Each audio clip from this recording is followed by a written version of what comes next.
the spread of the disease by preventing up to 400,000 children each year being born with it. As the 9 o'clock news has reported this week, AIDS is spreading at an alarming rate throughout sub-Saharan Africa, with the disease frequently passed on by a mother to her unborn child. The new drug is said to reduce the chance of that happening by up to 50%, and it costs just a few pounds a dose. Each day, 1,800 babies in developing countries are born with the AIDS virus. They get it from their mothers. There are ways of reducing the risk of transmission, but, as reported on the 9 o'clock news last night, the treatments are too expensive for the countries in sub-Saharan Africa.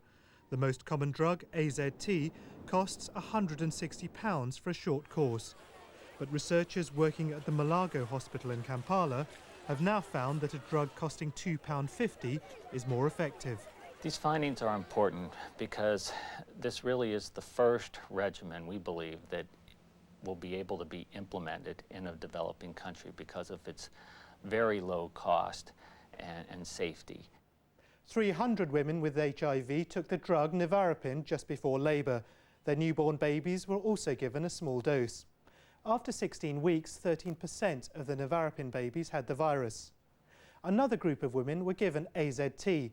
25% of the AZT babies were found to have HIV after 16 weeks. Because the drug is so cheap, researchers believe it to be the best hope of developing a treatment that can be widely used. Some believe that it could prevent up to 400,000 newborns from beginning their lives infected with HIV. The major goal must be to prevent infection in women. But once a woman is infected, this will have a profound impact on the HIV infection in children, which is a real problem, a major problem in developing countries. In the hardest hit parts of sub-Saharan Africa, up to a third of pregnant women have HIV, and a third of their children will be born with the virus. Despite this, many infected women continue to have children. There's so much pressure from the culture to have children, and a woman is not complete until she's born children. So even if this woman is HIV infected, she would want to have children. And the option that nevirapine is able to provide is that if she does get pregnant and she's HIV infected, there's a 50% chance that her child will not be infected if she takes the nevirapine.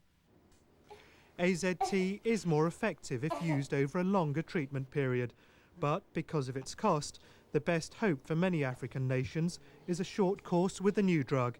If it's as effective as researchers believe, it could spare the next generation from the horrors of HIV. Palab Ghosh, BBC News. Political leaders in Northern Ireland have been